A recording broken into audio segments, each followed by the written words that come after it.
ఓ శ్రీ మహావిష్ణువ మమ్మల్ని అనుగ్రహించు అని ప్రార్థిస్తున్నాను. ఒక్క మాట చెబుతాను నేను ప్రత్యేకంగా, అశుభాలు శుభాలు మధ్యలో ఉండే తేడా. తులసికోట మనకి చాలా శుభం కదండి. తులసికోట లేని ఇల్లు ఉందా? ఉండదు కదా. మీ విచిత్రం ఏంటంటే కొన్ని సమాధుల మీద కూడా తులసికోట కడతారు, గమనించండి. మరి సమాధుల మీద తులసికోట కట్టారు కదా అని మన ఇళ్లలో తులసికోటను పరిచయించామా? మృతి గురించి మాట్లాడింది కదా అని గరుడ పురాణాన్ని పరిచయించడం కూడా అంతే తప్పు. తులసికోటను పరిచయించడం ఎంత తప్పు, గరుడ పురాణాన్ని వినకపోవడం కూడా అంతే తప్పు.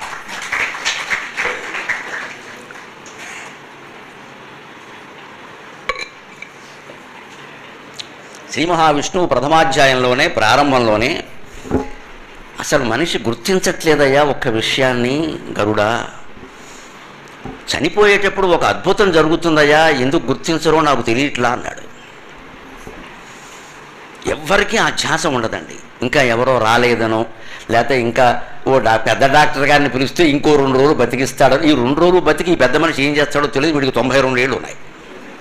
కొన్ని 25 ఏళ్ళు 30 ఏళ్ళు 40 ఏళ్ళు 50 ఏళ్ళు అయితే వేరే, 92 ఏళ్ళు ఉన్నా సరే పెద్ద డాక్టర్ గారిని పిలవరా, పెద్ద ఇంజక్షన్. ఇంకా ఎంత ఇంజక్షన్ చేయాలి నాకు? ఇక్కడ గొంతులోకి దిగడం లేదు. ఇప్పుడు దిగితే ఏం చేస్తావు? ఇంకో కొంప ఆర్పేస్తావు, ఇప్పుడు ఆర్పిన కొంపలు కాకుండా.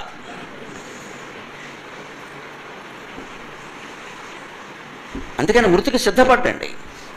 అదే మనిషి 70 ఏళ్ళు ఉండని 90 ఏళ్ళు ఉండని, ఆడవని మగవని ఎవరవని, అసలు ఆ మృతి మీద ఏం జరుగుతోంది, మృత్యు క్షణంలో ఏం జరుగుతోందని చెబితే మోక్షం అంటే ఏమిటో మనకి వెంటనే అర్థమవుతుంది. చనిపోయిన జీవులు అదృష్టవంతులు, వాళ్ళు పైకి వెళ్ళాకనే గ్రహిస్తారు ఆ విషయాన్ని. దాన్ని చెబుతున్నాడు శ్లోకంలో. తస్మిన్నంతక్షణే దార్క్ష్య దైవీ దృష్టి ప్రజాయతే. గరుత్మాన్, ఎంత దురదృష్టవంతులయ్యా మానవులు. గమనించట్లేదయ్యా, ఏదేదో ఆలోచిస్తారయ్యా. ఆలోచన ఆపేసి గమనిద్దామని ఒక్కటి కనిపించదు. తస్మిన్నంతక్షణే తార్క్ష్య దైవీ దృష్టి ప్రజాయతే. ఏకీభూతం జగత్సర్వం నకించిద్వక్తుముత్సహే అంటాడు. చనిపోయిన తర్వాత మనకందరికీ కలిగే అద్భుతమైన అనుభవం ఏమిటంటే ఏకీభూతం జగత్సర్వం. ఒక్కసారి ఈ శరీరం నుంచి బయటికి వెళ్ళి 10 రోజులు నీళ్లు వదిలేసిన తర్వాత 11వ రోజున శుద్ధి అయిన తర్వాత కలిగే అనుభవం ఏమిటంటే గాల్లో వేలాడుతూ ఉంటే సృష్టి అంతా ఒక్కటే అనే అద్భుతమైన అద్వైత జ్ఞానం అనుభవపూర్వకంగా ప్రతి జీవికి కలుగుతుంది. ఏమీ దానికి డబ్బులు ఖర్చు లేదు, ఏమీ లేదు, ఇంకే పుణ్యం చేయక్కల, జస్ట్ చనిపోతే చాలు. అది దానికేం మనం తపస్సు చేయక్కల, ఎలాగో చనిపోతాం. మనం అనుమతితో ఏమైనా పుట్టామేమిటి ఇక్కడ? అనుమతితో సావడానికి. మనిషి జీవితం ఏమన్నా కొద్దిగా మన చేతుల్లో ఉందేమో అప్పుడప్పుడు, కానీ పుట్టుక సావు మన చేతుల్లో లేవు కదండి. మరి మన చేతుల్లో లేని వాటి గురించి కూడా మనం ఎందుకు ప్రయత్నం చేస్తున్నాం? బలవంతంగా ముహూర్తం చూసుకుని ఏకాదశి కోసేయండి అని సిజేరియన్ ఆపరేషన్ చేయిస్తున్నామే. నువ్వే నిర్ణయిస్తావా బిడ్డ ఎప్పుడు పుట్టాలో? వీళ్ళు మంచిది కోసేయండి, మంచినాడు పుట్టితే మంచివాడైపోతాడా? మంచి తిథినాడు పుట్టడం, మంచి నక్షత్రంలో పుట్టడం, ఇవేవి మంచివాడిని చేయబండి. వాడి మనస్తత్వమే వాడిని మంచివాడిని చేస్తుంది, లేదా చెడ్డవాడిని చేస్తుంది. ఆ మనస్తత్వం పుట్టుకతో వచ్చేది చచ్చేది ఏమీ లేదు. ఉమ్మనీరు తప్పితే పుట్టుకతో ఏమీ రాదు. పుట్టుకతో వస్తాయని చెబుతారు, అదవ మాటలు నేను ఇక్కడ. మనుషులు పాడు చేసే మాటలు ఇవి. పుట్టుకతో ఏమీ రాదు, ఉమ్మనీరు ఒకటే వస్తుంది. వాడు పుట్టుకతో ఏమి రావండి అలాగా. అదంతా మన అజ్ఞానం ఇది. ఎవడైనా కాస్త గొప్ప ప్రతిభ ప్రదర్శించగానే ఆయనకు పుట్టుకతో రాలేదమ్మా, 22 రోజులు సహస్రావధానం ఎలా చేశాను ఇక్కడికి వచ్చిన వాళ్ళని అడగండి. మెదడు ఛిద్రమైపోయిందమ్మా, మీకేం తెలుసు? కంప్యూటర్ లేవు, రాసుకుందుకు లేదు, సెల్ ఫోన్ లేదు, 1000 పద్యాలు గుర్తుపెట్టుకోవడం అంటే మెదడా మరేమన్నా? ఇది విన్నవాడు ప్రతివాడు మాట్లాడే వంకర మాట ఏంటంటే ఆయనకి ఏదో కటాక్షం. ఏమి లేదయ్యా, చచ్చాను ఇక్కడ 22 రోజులు ఎక్సర్సైజ్ చేసి. ఇక్కడ సరస్వతి కటాక్షం ఉంటే అవధానం ఎందుకు అడుగుతామమ్మా? ఆత్మజ్ఞానం అడుగుతాం. అది ఎన్ని అవధానాలు చేసినా రాదు. అది అడుగుతాం. కానీ బోడి దత్తపదులు సమస్యల కోసం సరస్వతి కావాలంటే మేము చాలు. ఇక్కడ ఏదో సైకిల్ రిక్షా ఇవ్వడమో ఎవరి గురించి చెప్పమను, దీనికి సరస్వతి ఎందుకు? మేము చాలు ఇక్కడ. అందుకే విసిగెత్త అవధానాలు మానేశాను. ఎంతకాలం ఈ సర్కస్ అని ఏదో ఇస్తారు. అందులో ఇప్పుడున్న రాజకీయాల్లో అవధానాలు మరీ ప్రమాదం. ఏది అడగకూడదో అదే అడుగుతాడు. నా ప్రాణం తింటాడు ఇక్కడ. అది పైగా మన్నాడు ఫేస్బుక్లో వచ్చింది, పెద్ద గొడవ అయిపోతుంది అక్కడ. ఎందుకు వచ్చిన గొడవ మానేస్తే అయిపోయి. ప్రవచనం అయితే నా ఇష్టం, నాకు కావాల్సింది చెప్పుకోవచ్చు, గొడవలు ఎవడు అడిగేది ఏం లేదు ఇక్కడ. లేకపోతే ఇదేనండి పడ్డాం అమ్మ 325 అష్టావధానాలు చేసాం, 10 శతావధానాలు చేసాం, 1 సహస్రావధానం చేసాం, ఇంకేం చేయమంటావు? కానీ అవేవి చేసినా నాకేం ఆత్మజ్ఞానం కలగలేదండి. శంకర సాహిత్యం చదివితేనే కలిగిందమ్మా, అనుమానం ఏం లేదు ఇక్కడ. అవధానాలు చేస్తే ఆత్మజ్ఞానం కలగదు. అదంతా ఓ సర్కస్, ఒక సాహితీ సర్కస్. అది ఏదో ప్రజ్ఞ, అది బుద్ధి సంబంధమైన ప్రజ్ఞ. అధ్యాత్మ జ్ఞానం హృదయానికి సంబంధించింది, బుద్ధికి సంబంధించింది కాదు. ఇది బుద్ధికి సంబంధించింది పాండిత్యం. పండితులు ఎవరికి మోక్షం వస్తుంటే ఎవడూ చెప్పలేరండి అక్కడ, ఎవడూ చెప్పలేరు. పాండిత్యానికి మోక్షం వస్తుందని ఎవరూ చెప్పలేరు. ఆత్మజ్ఞానం ఉంటేనే మోక్షం వస్తుంది, తత్వజ్ఞానం ఉంటేనే మోక్షం వస్తుంది. ఆ తత్వజ్ఞానమే ఉంటే పాండిత్యంతో పనేం లేదు ఇక్కడ. ఇవన్నీ దానికోసమే, అంతిమ లక్ష్యం అదే. అందుకని గరుత్మాన్ ఎవరు గ్రహించట్లేదే. ఆ తస్మిన్నంత క్షణే, ఆ చివరి క్షణం మీద దృష్టి పెట్టగలిగితే గుర్రు వస్తోంది, గుర్రకొస్తోంది, డాక్టర్ని పిలవండి, అమెరికాలో ఉన్న కొడుకును పిలవండి, ఈ దరిద్రపు మాటలన్నీ మానేసి నేను పోవడానికి సిద్ధంగా ఉన్నా, మహావిష్ణువు నీ కోసం చూస్తున్నా అని ఒక్కసారి కేశవ నారాయణ మాధవ అని అంతర్గత దృష్టి పెడితే వాడికి అద్భుతమైన దర్శనం కలుగుతుందయ్యా. వాడు గ్రహించట్లేదు ఆ విషయాన్ని. దైవీ దృష్టి ప్రజాయతి, ఎవరు అడగకుండానే, ఏ ప్రయత్నము చేయకుండానే దైవీయమైన ప్రజ్ఞ మనకి తోస్తుందమ్మా. మృత్యు అంత గొప్పది, మృత్యు అంత గొప్పది. ఎందుకు దాన్ని ద్వేషించాలి మనం? దైవీ దృష్టి ప్రజాయితే, దైవంగా తానే దైవమైతే ఏ దృష్టితో ఉంటాడు అంటే, క్షీరసాగరంలో ఉండే శ్రీ మహావిష్ణువు ప్రపంచం పట్ల ఏ దృష్టితో ఉంటాడు? అంతా ఒక్కటే అన్న దృష్టితో ఉంటాడు. కాకపోతే రావణాసురుడు మమ్మల్ని సాగుకొట్టేస్తున్నాడండి, మీరు అవతరించండి అంటే ఆయన ఏమన్నాడు తెలిసి, ప్రశాంతంగాను మంచిది మీరు వెళ్ళండి, వాడి పాపం పండాక వస్తా. పాపం పండాక రావడం ఏంటండి, వెంటనే రావాలి కానీ అదే అన్నాడండి. మీరు పురాణాలు చదువుకోండి. ఏ దేవుడు వెంటనే దిగి రాలేదమ్మా, ఏ దేవుడు వెంటనే దిగి రాలేదు ఇక్కడ.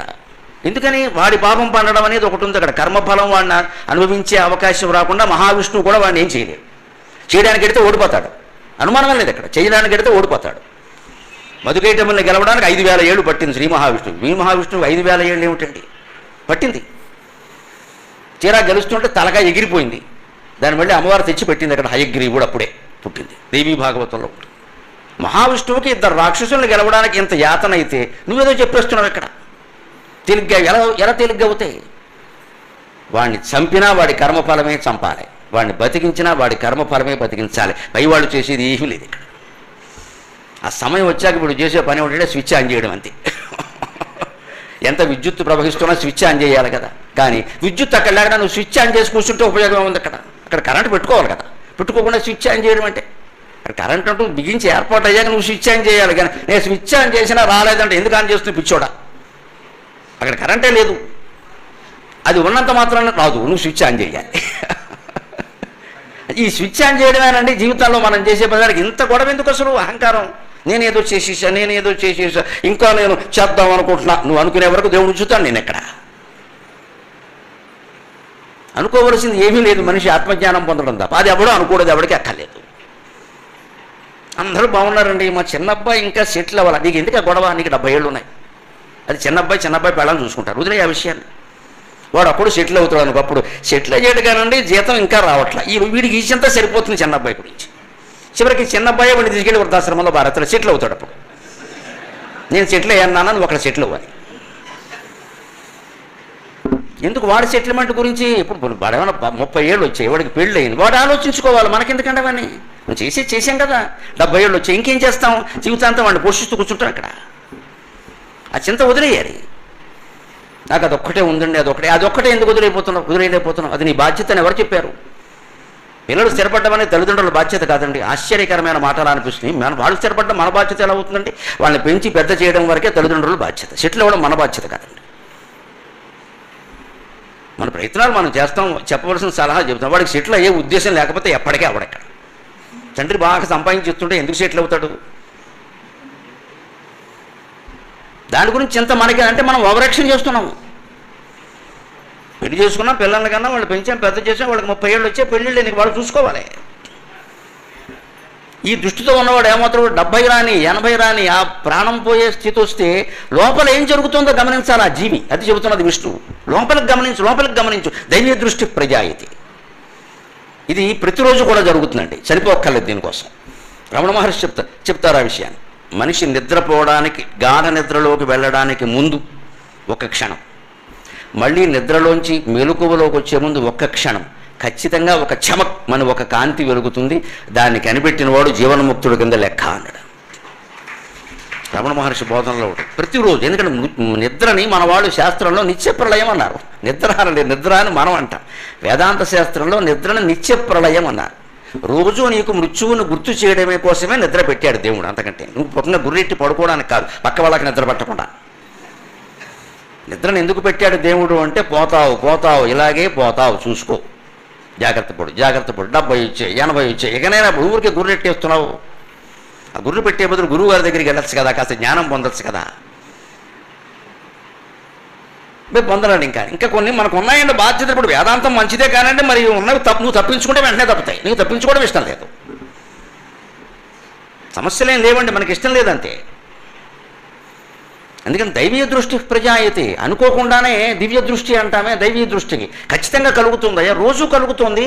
సరే రోజు అంటే ఏదో తాపత్రయంలో ఉన్నాడు, టక్కమని లేస్తాడు, చూసుకుంటాడు, గుర్తుపెట్టి చచ్చిపోయేటప్పుడు వేరే పనే ఉంది. 80 ఏళ్ళు వచ్చాయి, మంచంలో ఉన్నాడు, ఆసుపత్రిలో ఉన్నాడు, లేకపోతే ఇంట్లో ఉన్నాడు, ఏదో జరిగింది, బెడ్ మీద మంచం మించి లేవద్దు, 3 నెలలు రెస్ట్ అన్నారు. అప్పుడు ఈ పెద్ద మనిషి ఏం చేస్తారండి? అప్పుడు కూడా ఫోన్ పట్టుకుని ఎందులో ఇలా అయిపోయింది మనకి, ఇలా కాకపోతే ఏం చేస్తావు? అప్పుడు కూడా ఏడుపే. ఇంత జరిగినా వాళ్ళు చూడడానికి రాలేదు, ఇప్పుడు వాడు వస్తే నీకేమైనా నయం అవుతుందా? ఇక్కడ ఇదే అహంకారం అంటే. అహంకారం అంటే గర్వం అనుకోకుండా తెచ్చేసి నేను నాదే అనే భావన దేనికి సంబంధించిన అది అహమే. దాన్ని అహం భావం అంటారు, దీన్ని అహంకారం అంటారు, అంతే తేడా. అహం అంటే అహమే. నన్ను చూడడానికి రాదు, వస్తే ఏమైనా తగ్గుతుందా మనకి వ్యాధి? వాడు ఎందుకంటే రావడం అనవసరపు డిస్టర్బెన్స్. కేశవ నారాయణ అనుకోవచ్చు కదా, అనుకోడు. వాడెవడో రాలేదంటాడు. వాళ్ళ కోసం ఎంత చేసాం మనం, కనీసం పలకరించడానికి రాలేదు, వస్తే నీకేమైనా తగ్గుతుందా? ఇదే జ్ఞానం. అప్పుడు ఏకీభూతం జగత్ సర్వం, ఈ జగత్తంతా ఒక్కటిగా కనపడుతుంది. ఆ మనిషి ఎందుకు గ్రహించట్లేదో నాకు అర్థం కావట్లేదు. నకించిత్ వక్తుమీకతే, ఇంకప్పుడు ఏమీ మాట్లాడాలని కూడా మనిషి అనుకోట. ఆ జ్ఞానం పొందితే, దివ్య జ్ఞానాన్ని, ఆ దివ్య దృష్టి ఏర్పడితే అంతా ఒక్కటే అన్నది ఏర్పడి, అంతా ఒక్కటేనా? భార్య అనుకున్నా, భర్త అనుకున్నా, పిల్లలు అనుకున్నా, నేను అనుకున్నా, నా ఆస్తి, ఇదంతా ఏం లేదా? అంతా మిథ్య, ఒట్టి కళ కోసమా నేనంత చచ్చాను ఇదంతా ఇన్నేళ్ల పాటు? అయ్యి బాబోయ్ ఎంత తప్పు అయిపోయింది, ఎంత తప్పు అయిపోయింది అని వెంటనే తెలుసుకుంటాడయ్యా. నకించిత్ వక్తుమీకతే, అసలు ఇంకా మాట్లాడాలని కూడా ఏం అనుకోడు. ఆ దృష్టికి మనం వెళ్ళాలని. అందుకే చివరి యాత్రను మనకి 4 రకాలుగా చెప్పారు. అందులో గొప్ప మాట మహాప్రస్థానం. ఇప్పుడు శ్మశాన కేంద్రాలు కొంతమంది మహాప్రస్థానం అని పెడుతున్నారు, వాహనాలు కూడా. చాలా గొప్ప మాట. శ్రీశ్రీ తన పుస్తకానికి పెట్టాడు. ఆయన ఉద్దేశం వేరు, ఒక యాత్ర కోసం వాడాడు. అంతిమ యాత్రను మహాప్రస్థానం అంటారు. ఆ మహాప్రస్థానం అనే మాటలో ఒక అంతరార్థాన్ని గమనించండి. అంటే ఏమిటి మహాప్రస్థానం? ఉత్తర దిక్కుగా బయలుదేరతారట. ఇంకా ఆగరు ఎక్కడ, ఆకలి దప్పిక ఏం కుదరదు, వెళ్ళిపోవడమే. మధ్యలో ఆగి నీళ్లు తాగడం కూడా ఉండదు, ఇంక వెళ్ళిపోవడమే. ఎక్కడ ప్రాణం పోతే అక్కడ పోతుంది. పాండవులు చేశారు ఆ పని. సరిగ్గా మీరు సైన్స్ ప్రకారం ఆలోచించండి, భారతీయ పురాణాల్లో ఉండే వైజ్ఞానికత ఏమిటో అర్థమవుతుంది. నిజంగా ఉన్న మనిషి ఒక చోట బయలుదేరి అదే ఉత్తర దిక్కుగానే నడుచుకుంటూ పెడితే ఎక్కడికి వస్తాడండి? ఓడలో వెళ్ళి సముద్రంలో ప్రపంచం అంతా తిరిగి ఏం చెప్పాడండి? భూమి గుండ్రంగా ఉందని చెప్పాడు. ఎందుకుంది అంటే, నేను ఓడలో బయలుదేరినప్పుడు అలాగే ముందుకే వెళ్ళాను, పక్కకి రైటు లెఫ్ట్ తీసుకోకుండా పెడితే మళ్ళీ బయలుదేరిన చోటకు వచ్చానని చెప్పాడు. ఎందుకంటే భూమి గుండ్రంగా ఉంది. భూమి గుండ్రంగా ఉందని కనిపెట్టడానికి ఇదే కదా కారణం. ఓడ లేకపోతే కనిపెట్టేవారు కాదండి. అంతకుముందు బల్లపరుపుగా ఉందని అనుకున్నారు అందరూ. భూమి గుండ్రంగా ఉందని యాత్ర చేసిన వాళ్ళు ఎందుకు కనిపెట్టారంటే ఓడ కారణంగా. ఓడలో బయలుదేరిన వాడు అదే దిక్కుకు అలాగే రైటు లెఫ్ట్ తీసుకోకుండా పెడితే ఎక్కడికి వస్తాడు అంటే తిరిగి బయలుదేరిన చోటుకు వస్తాడు అన్నారు. అంటే భూమి గుండ్రంగా ఉందని కనిపెట్టారు. మహాప్రస్థానంలో కూడా చివరి యాత్ర అదే దిక్కుకి అలాగే పెడితే ఎక్కడికి వస్తాడంటే తాను ఎక్కడ బయలుదేరాడో అక్కడికి వస్తాడు. అంతవరకు రాడు, పోతాడు శరీరం, కానీ వస్తే ఒకవేళ వస్తే అక్కడికే వస్తాడు. అంటే అర్థం ఏంటి? నువ్వు ఎన్ని తీర్థాలు తిరిగినా, ఎన్ని క్షేత్రాలు తిరిగినా, ఎన్ని గ్రంథాలు చదివినా, ఎన్ని ప్రవచనాలు విన్నా, అంతిమంగా నీ దగ్గరికి నువ్వు వెడితే తప్ప ఎవరేం చెయ్యలేరు, ఎవరేం చెప్పలేరు. నీ దగ్గరికే నువ్వు వెళ్ళాలి, నీలోకే నువ్వు వెళ్ళాలి. నాలో నేను, నాలో నేను, ఇంతకు మించినటువంటి మంత్రం లేదు, మాట లేదు. నాలో నేను, నాలో నేను. ఆ నాలో నేనుకి ఎంత సమయం కేటాయిస్తున్నావో మనం అందరం ఆలోచించుకుందాం. కాస్త ఇంట్లో ఒంటరిగా ఉండవలసి వస్తే అందరూ వెళ్ళిపోయారు, నన్ను ఒక్కడిని వదిలేశారు, ఇంతకంటే అదృష్టం లేదు నిజానికి. అనుకోవడం, ఎవరికో ఫోన్ చేయడం, ఓ సోంబేరిగాన్ని పిలవడం, ఒక గంట సూది ఇక్కడ. వాడి టైం పాడైంది, మన సమయం పాడైంది ఇక్కడ. అసలు అందరూ మనల్ని వదిలేసి వెళ్ళిపోవడం అనేది ఎంత అదృష్టం అండి. వాళ్ళు మృత్యు దశను గుర్తు చేస్తున్నారమ్మా, వాళ్ళకి నమస్కారం చేయాలి. వదిలేసి వెళ్ళిపోవడమే ఇది కదా, నా దశను నాకు గుర్తు చేశారు, సంతోషం, నేను ఒక్కడనే ఉంటాను అని జపం చేసుకోవచ్చు కదా, మనకి ఇష్టమైన పుస్తకం చదువుకోవచ్చు కదా, ఆధ్యాత్మ గ్రంథం. అసలు మనలోకి మనం వెళ్ళి కళ్ళు మూసుకుని కూర్చోవచ్చు కదా, లోపల ఏం జరుగుతుందో. ఉండదేమండి అలా మనం.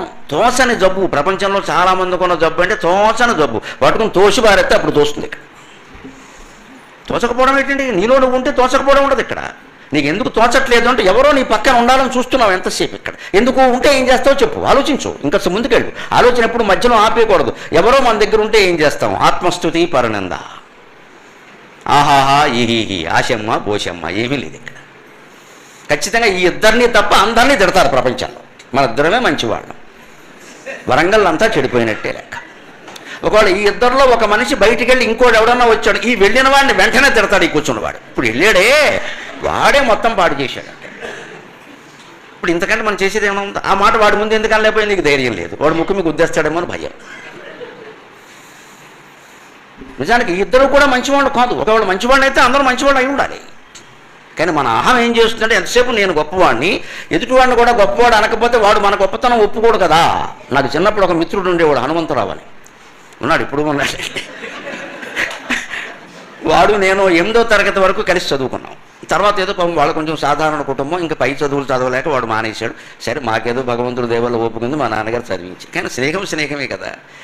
వాళ్ళ తాతగారు ఊరికి ప్రెసిడెంట్, మా ఊరికి ప్రెసిడెంట్. వాడు మీ ఇద్దరం ఆడుకుంటూ వెళ్ళినప్పుడు 7వ తరగతిలో ఉండగా ఆ మురికాలువ దగ్గర ఒక వంతెన ఉంటుంది. అక్కడికి వెళ్ళినప్పుడల్లా ఈ వంతెన మా నాన్నగారు మా తాతగారు మీ నాన్నగారు కలిపి కట్టించారని చెప్పేవాడు. నాకు మా నాన్న ఎప్పుడు అటువంటి గొప్ప పనులు చేయడం నేను చూడ. కానీ ఇంట్లో కూర్చుని ఏదో వచ్చిన వాడికి ఏదో చెప్పడమే కానీ ఏమి ఇలా ఏదో ప్రజోపకార కార్యక్రమాలు చేసినట్టు నేను చూడ. నాకు 2-3 సార్లు అన్నాక మా నాన్న కట్టించారంటే నాకు గొప్పే కదా. వాళ్ళ తాతగారు కట్టించడం అంటే ఎందుకు, ఆయన సర్పంచ్, ఆయన కట్టించారు, అది తెలుసు. మా నాన్న ప్రమేయం ఏముంది ఇందులో అని నేను ఇంటికి వెళ్ళి మా నాన్నగారిని ఒకసారి అడిగిసా, ఆ మురికాల వంతున మీరు కట్టించారు కదా అన్న. మనం అలాంటి పనులు చేయం కదరా అన్నాడు ఆయన. నిజాయితీపరుడు కదా. మనం అలా ఎందుకు చేస్తాంరా, ఎవరైనా కట్టాలంటే 10 రూపాయలు ఇస్తాను కానీ నేను తీసుకోను. మరి వాడు ఎందుకు చెప్పాడు అని నేను అడిగా. మరి వాడు అస్తమానం మీ పేరు చెప్తున్నాడంటే, ఒరే వాడి గొప్పతనాన్ని ఒప్పుకోవాలంటే నన్ను గెలపాలి కదా అన్నాడు ఆయన. మా తండ్రికి నమస్కారం, మా తండ్రికి నమస్కారం.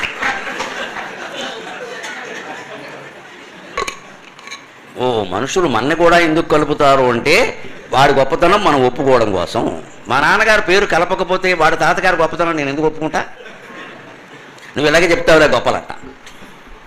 మమ్మల్ని కూడా కల్పిస్తే ఇంకా మాట్లాడంగా. ఇది మానవ మనస్తత్వం అండి. ఈ దృష్టితో ఉన్న వాళ్ళకి మనకి దైవీ దృష్టి ఎక్కడి నుంచి వస్తుంది?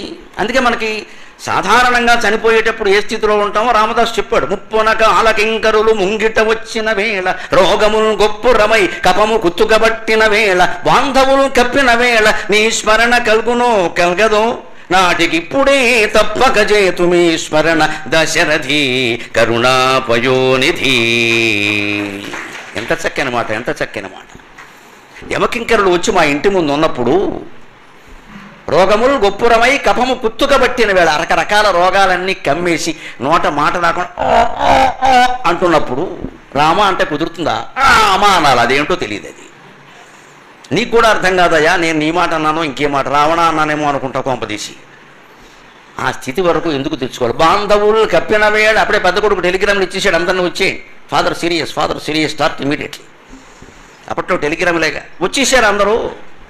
అప్పుడు నీ స్మరణ కలగదో అంత పరిస్థితిలో, అనారోగ్య పరిస్థితిలో, మాట కూడా రాని స్థితిలో రామా అని అనగలనో లేదు. అందుకని ఓ పని చేయన్నాడు తెలివిగా రామదాసు, నాటికి ఇప్పుడే తప్పక చేతు నీ స్మరణ. ఆరోగ్యంగా ఉండగానే నేను 1,000 సార్లు రామ అంటాను, ఇది అప్పుడు లెక్కట్టేసే అని చెప్పాడు. ఆ ఖాతాలో రాసే. విశ్వనాథ సత్యనారాయణ గారు అయితే మరింత తెలివిగా చెప్పాడు. ఆయన వీళ్ళందరూ చదివాడు కదా, ఇంకా గొప్ప ఉపాయం చెప్పాడు. కలవక కొన్ని నాడులు నికామభవత్ పద చింతనానలో జ్వలిత శిఖాసనాధములు స్వామి. కలవక కొన్ని వేళలు నికామభవత్ పద చింతనానలో జ్వలిత శిఖాసనాధములు స్వామి. నన్ను గొనిపోవరాదే ఉజ్వలమగు తన్నిమేషమున, నన్ను గొనిపోవరాదే ఉజ్వలమగు తన్నిమేషమున, జన్మ ఒకండును లేకయుండ విహ్వల కరణాభితప్తమైనట్టి జనుస్సులు చాలు ధూర్జటి. రామదాసు కంటే తెలివిగా చెప్పాడు. ఇప్పుడు చేస్తాను నీ స్మరణ, ఆ ఖాతాలో రాసుకొని ఆయన చెబితే ఈయనేమన్నాడు, నేను అసలు చేయను అన్నాడు. నాకు కుదరదయా, 200 పుస్తకాలు రాయాలి నేను స్మరిస్తూ కూర్చోమంటే నాకెక్కడ కుదరని 200 రాశాడు. నిజంగానే 200 పుస్తకాలు రాశాడు. నవలలు, నాటకాలు అన్నీ కలిపి 200 పుస్తకాలు రాయాలంటే రామకోట రాయమంటే ఎలా కూర్చుంది? ఖాళీగా ఉన్నవాడు రామకోట రాసుకుంటాడు. విశ్వనాథ సత్యనారాయణ గారు రామకోట రాసుకుంటే తెలుగు సాహిత్యం శూన్యమైపోయింది. ఏముంది అక్కడ? అటువంటి వాడు రామకోట రాయకూడదు. ఖాళీగా ఉన్నవాడు రాసుకోవాలి, కానీ ఏ పని చేయగలిగిన వాడు ఆ పని చేయాలి.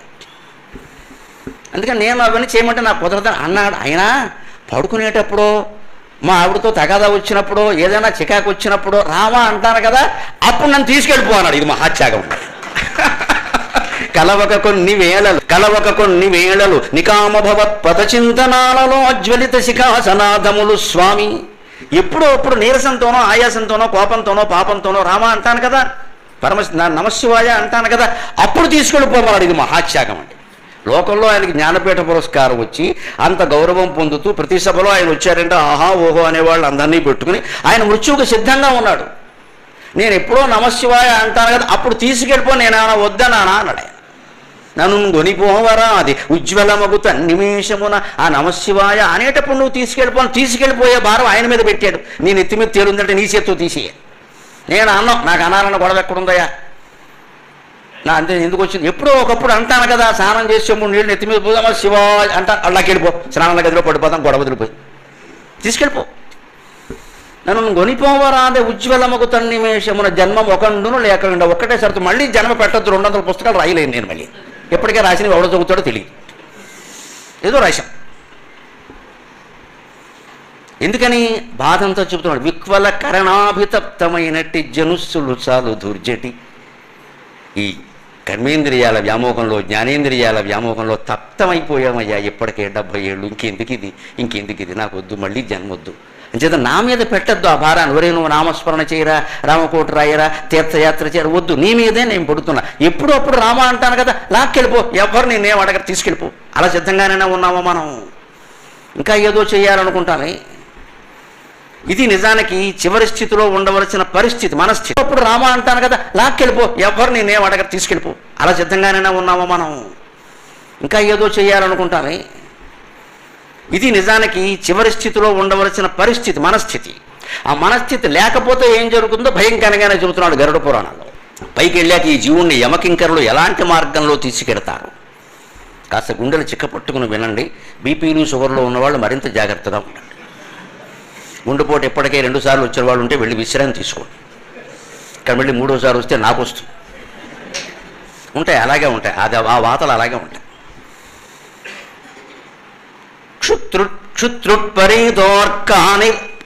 క్షుత్రుట్పరీతోర్క దవానిలానిలైః సంతప్యమాన పది తప్తవాలుకే కృచ్ఛ్రేణ పృష్ఠే కశయాచ తాడితక చలత్యశక్తోపి నిరాశ్రమోదకే.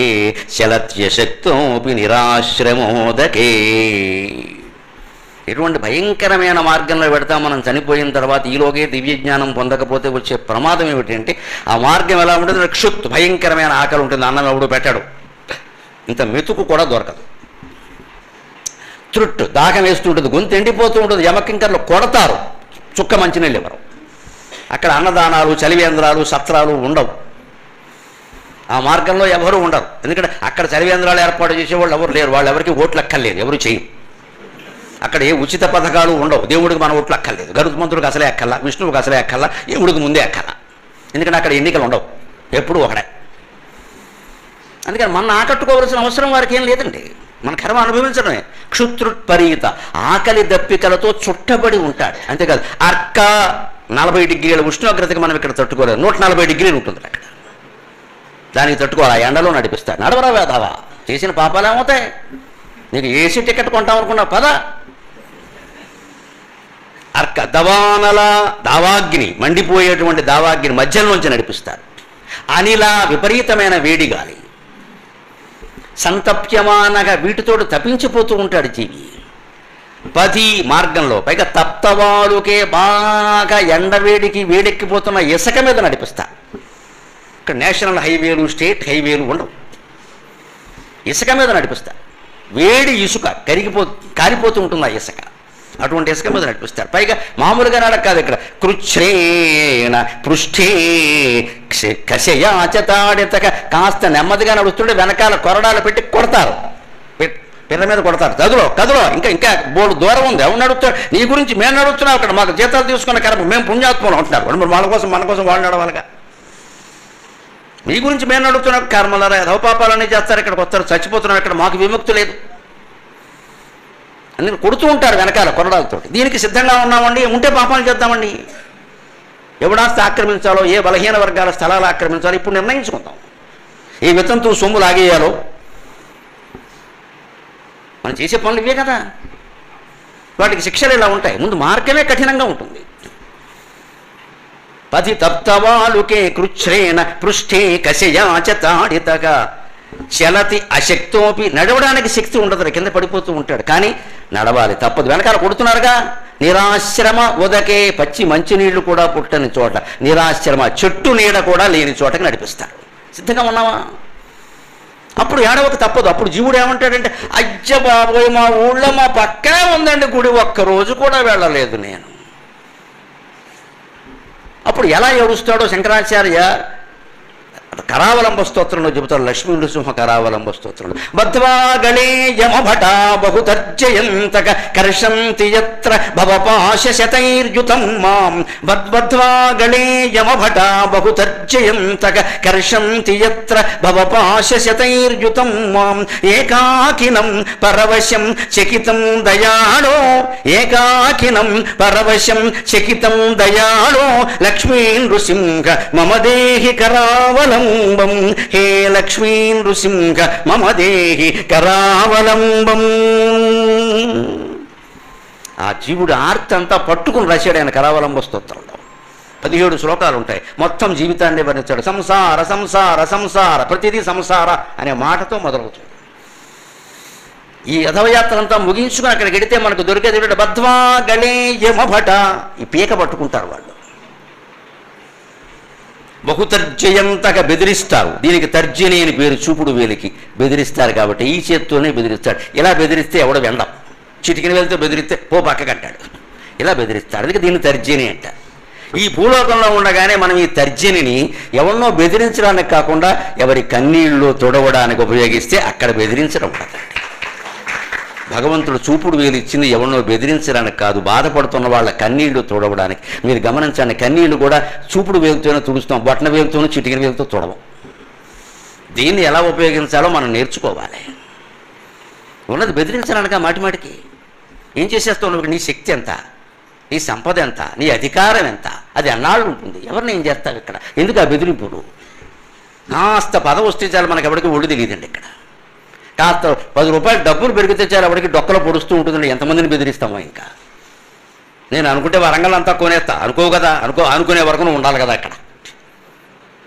ఈ అహంకారమే పోవాలి. ఈ చూపుడు వేలు ఉన్నది బాధపడుతున్న వాళ్ళ కన్నీళ్లు తోడవడానికి కానీ బెదిరించడానికి కాదండి. మనం బెదిరించామనుకో వాళ్ళు అంతకన్నా గొప్పగా బెదిరిస్తారు. అక్కడ బహుతర్జయంత, నీకంటే 10 వేళ్ళు ఎక్కువ పెట్టి బెదిరిస్తారు. కర్షంతి యత్ర, కొడతారు కొరడాలతో. భవపాశ శతైర్యుతం మాం. ఈ జీవితానికి సంబంధించిన వాసనలన్నీ ఉంటాయి కదా. ఇంకా పిల్లలకి ఏదో చేయలేకపోయా, అనుకున్నట్టుగా సంపాదించలేకపోయా, నా జీవితంలో పెద్ద పదవి పొందాలనుకున్నా అది ఒక్కటే నాకు లోటు, పొందలేకపోయా. లేకపోతే సొంత ఇంట్లో పోవాలనుకున్నా పోవలేకపోయా. పోయిన తర్వాత ఎక్కడ పోతే ఏముందా?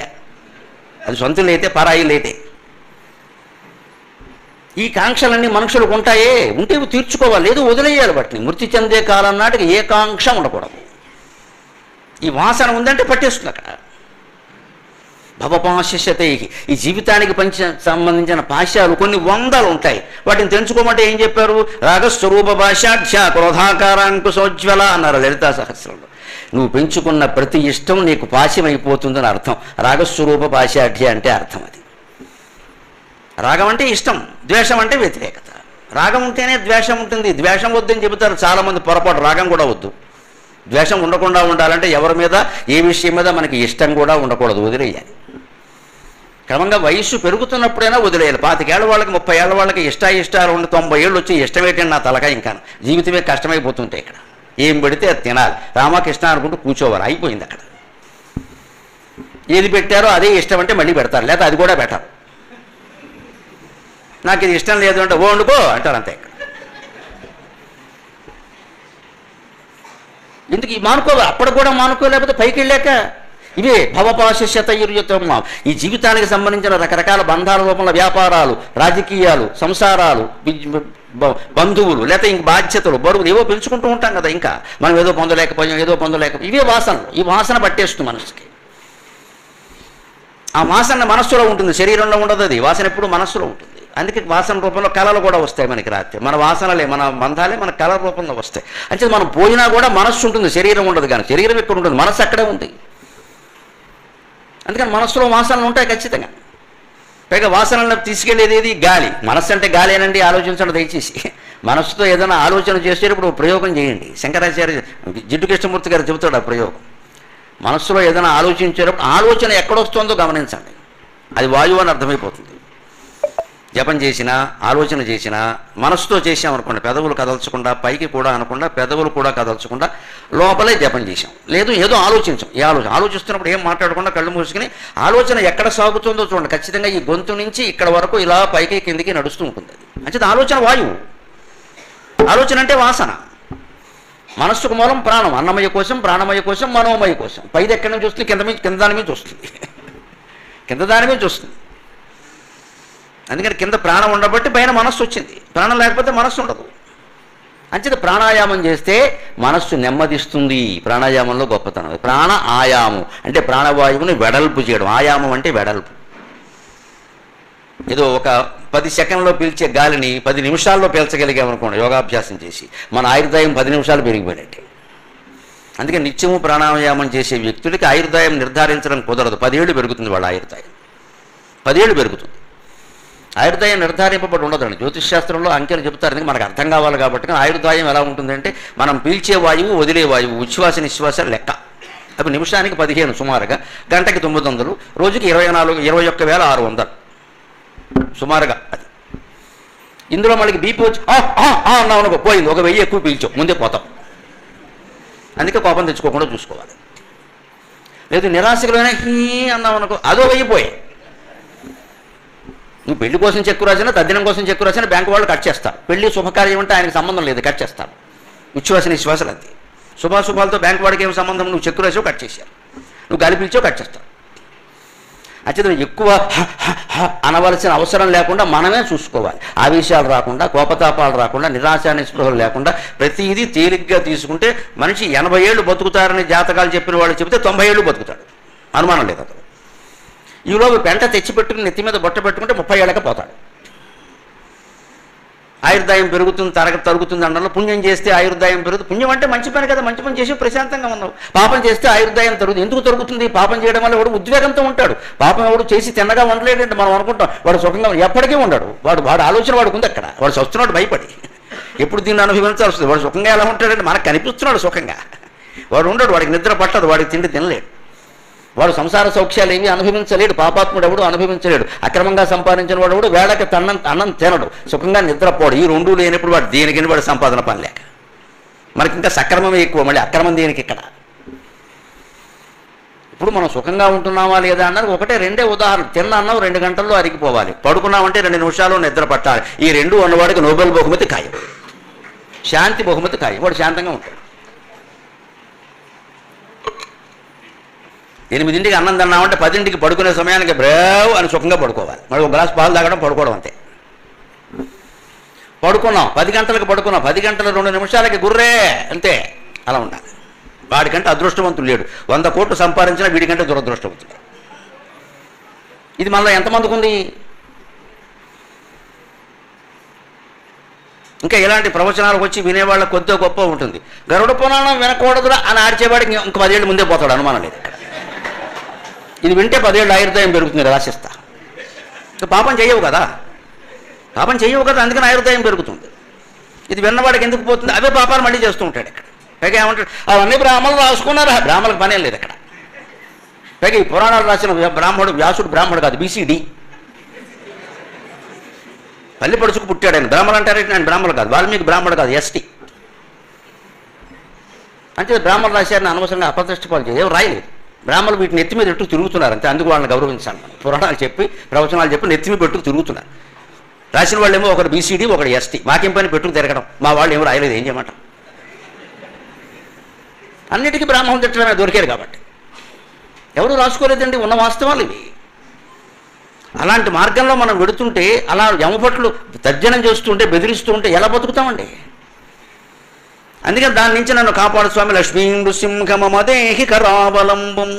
కాస్త నీ చేయూత నీవయ్యా అంటే ఆయన ఏమంటాడు, నీ పక్కనే ఉన్నాను కదరా, యాదగిరిలో ఓసారి కూడా వచ్చినట్లేవు అంటాడు.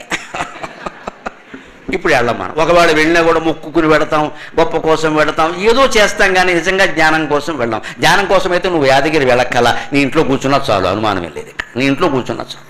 నీ ఇంట్లో లక్ష్మీ నృసింహస్వామి లేడా, ఓ చిత్రపటం లేదా, నువ్వు కూర్చున్నావు ఎప్పుడైనా, దానికి బొట్టెట్టో పారిపోయావు అంతే. దానికి శాలువ కప్పేసి దానికి బొట్టెట్టేసి ఎందుకు ఇవన్నీ పని లేక? దేవుడు చూడనప్పుడు ఇవన్నీ దేనికండి? ఇంట్లో పూజా మందిరంలో ఫోటోలు విగ్రహాలు ఉన్నాయంటే పువ్వులు వేయడం, నైవేద్యాలు వేయడం కాదండి. అక్కడ కూర్చుని ఒక్కో విగ్రహాన్ని అరగంట సేపు చూడండి, 24 గంటల్లో మోక్షం వస్తుంది. మనం చూడం. దానికి ఇది పామేసి అది తొండమో తోకో తెలియకుండా హారతి ఇచ్చేసి మనం బయటికి వెళ్ళిపోతాం. మళ్ళీ ఈ హారతులకి పుణ్యాలు మనమే కల్పిస్తాం. ఇక్కడ దానికి ఎంత దేనికి ఏ పుణ్యాలు లేవమ్మా. నువ్వు విగ్రహాలకు ఎంత చేసినా కూడా నీ మనస్సు నిగ్రహంగా ఉందా లేదా అనేది ముఖ్యం. ఇక్కడ అది లేనప్పుడు ఇవన్నీ దండగా. నువ్వు ఎన్ని హారతులు ఇచ్చినా ఒకటే, ఎన్ని పువ్వులు పెట్టినా ఒకటే. అదే గ్రహించుకోగలగాలి మనం. 36 విగ్రహాలు పట్టినా 36 పువ్వులు తోటలోంచి కోసి పట్టుకొచ్చి అక్కడ పెట్టేయడం ఎంతకంటే అజ్ఞానం లేదు ఇక్కడ. ఆ పువ్వులు తోటలో ఉంటే తోట ఎంత అందంగా ఉందండి, ఆ వీధంతా వాతావరణం బాగుంటుంది కదండి. అసలు మనకి అది నచ్చదు. మన దేవుడే బాగుండాలి, వీధి పాడైపోవాలి. ఇందుకోసం పూలు దొంగతనం కూడా చేసి పట్టుకురావాలి. పొద్దున్నే పూల పుట్టేసుకు బయలుదేరతాడు అప్పుడు పూల దొంగ. వీడు కుక్కై పుడతాడని భారతంలో చెప్పారు. పూలు దొంగతనం చేస్తే కుక్కై పుడతాడు. నీ పూలు నువ్వు కోయడమే తప్పయ్యా అంటే వాళ్ళ పూలకు వస్తా వెళ్ళి ఇక్కడ. పైగా వ్యథో వ్యాఖ్యానం ఏమిటంటే ఆ పూలు దేవుడి మీద పెడితే వారికి పుణ్యం. ఎవరు చెప్పారు చెప్పు, ఎక్కడుందో? వీడు చెప్పేస్తాడు. నీకేదో చెయ్యాలన్నది దానికోసం నీ ఇష్టం వచ్చినవని చేస్తావు. ఇక్కడ సమాజం పాడైపోతుంది. ఇక్కడ ఇప్పటికే పర్యావరణం నాశనమైంది. పూల మొక్కలు పూలు కొయ్యకూడదండి. 1,00,000 పువ్వులు 1,00,000 మొక్కలకు ఉంటే ఆ తల్లి ఎంత ఆనందిస్తుందండి. తల్లికి బిడ్డలే కదా పువ్వులు అంటే. మన బిడ్డల ముక్కు గిల్లితే మనం ఊరుకుంటామా? 1,00,000 పూలు 1,00,000 పూలు ఎలా కోసేస్తారండి? చేతులా గొడ్డళ్ళ. అవి మాట్లాడలేవు కాబట్టి మనం కోసేస్తాం అంతే. ఇక్కడ పైగా దీని గొప్పలు చెప్పవు. ఇక్కడ 1,00,000 చామంతులతో పూజ అమ్మవారు చేపిస్తుందమ్మా. పిచ్చి పనులు చేయకండి. 1,00,000 చామంతులు ఆవిడకి అవసరంలా. నువ్వు పరిశుద్ధంగా ఉండవు, ఆవిడకి కావాలి. అది మనకి చేత కాదు కాబట్టి ఇవన్నీ చేస్తాం. నువ్వు ఇంట్లో అందరినీ గౌరవించు, ఆడపడుచు కొట్టోడు కోళ్ళు భేదాలు లేకుండా ఉండండి. అది కావాలి. 1,00,000 చామంతులు ఆవిడికి దేనికమ్మా? చెంపక సోగ పున్నాగ సౌగంధిగల సత్కచ. ఆవిడకి నువ్వేం పెడతావు ఇక్కడ? ఆవిడ జడలో బోర్డు పూలు ఉన్నాయి, నువ్వేంటి పెట్టేది? బోర్డు చామంతి. అక్కడి నుంచి ఆ చామంతి పూల కోసం నాకు మొదటి పువ్వు ఇచ్చారు, నాకు కాళ్ళ దగ్గర పువ్వు ఇచ్చారు, నాకు వేళ్ళ దగ్గర పువ్వు. దీనికో లెక్క. ఎంత అజ్ఞానం భయంకరంగా వ్యాపించిందో. కాళ్ళ దగ్గర పువ్వుకో ఫలితం, వేళ్ళ దగ్గర పువ్వుకో ఫలితం ఉంటుందా? ఇదంతా అమ్మవారికి చిక్కగా ఉంది. గుళ్ళో తీసిపారేని సంత అంటుంది. ఇవి మళ్ళీ తీయడానికి శంకర్ రేపు మంగళవారం తీకో శుక్రవారం ఎవడు పెట్టమన్నాను నిన్ను? ఇది చేసేది మనమే, అది చేసేది మనమే. మనస్సును పరిశుద్ధంగా ఉంచుకోమంటే అది మన వల్ల అవుతుంది. అవుతుంది, మనకి ఇష్టం లేదని చెప్పు. అవుతుంది, ఖచ్చితంగా అవుతుంది. ఇంతకంటే తేలిగ్గా అవుతుంది. 1,00,000 పువ్వులు కోయడం కంటే మనస్సును గ్రహించుకోవడం చాలా తేలిక. మనం చెయ్యం. ఎందుకంటే వీ డోంట్ లైక్. మనకి ఇష్టం లేదు. మన కుళ్ళు బుద్ధి ఇలాగే ఉండాలి. మనకు తిట్టడానికి, మనం అణగదొక్కడానికి ఎప్పుడూ ఒక కులమో, ఒక వర్గమో, ఒక మనిషో ఇంట బయట ఉండాలి. మన పెత్తనం సాగాలి, మన అహంకారం సాగాలి. కానీ దేవుడు మనని కరుణించాలి. Both are not possible madam. ఎప్పుడు పాసిబుల్ కాదు అది. నీ అహంకారం సావనంత వరకు నీకు కుదరదు. ఇది ఈ రెండు ఓ చోట ఇమ్మడవండి. ఇక్కడ మన అహంకారం మనకే ఉండాలి. కానీ పువ్వుల వల్ల మోక్షం రాదండి. అలా ఎక్కడ చెప్పలేవు. మనమే సృష్టించుకున్నాం ఇవన్నీ చెప్పే మాటలన్నీ. చెప్పేవాళ్ళు కూడా ఎందుకు చెబుతారంటే చెప్పేవాళ్ళు కూడా జనానికి నచ్చే మాటలు చెప్పాలి. వాళ్ళ కట్నాలు కానుకలు బాగా వస్తాయి కదా. నాకు ఆ కాంక్ష లేదు, అందుకని బద్దలు కొట్టే చెబుతాను. మొహమాటం ఏం లేదు ఇక్కడ. మళ్ళీ పిలవకపోయినా మంచిదే, నాకు హాయిగా ఉంది, ఇబ్బంది లేదు. కానీ ఆశ్చర్యం ఏంటంటే మళ్ళీ పిలుస్తూనే ఉంటా. మీరు డబ్బులు ఇచ్చి తిట్టించుకుంటామంటే నాకేం అభ్యంతరం, హాయిగా తిట్టేసి వెళ్ళిపోతాను. ఇది మీ గొప్ప నా గొప్ప కాదమ్మా.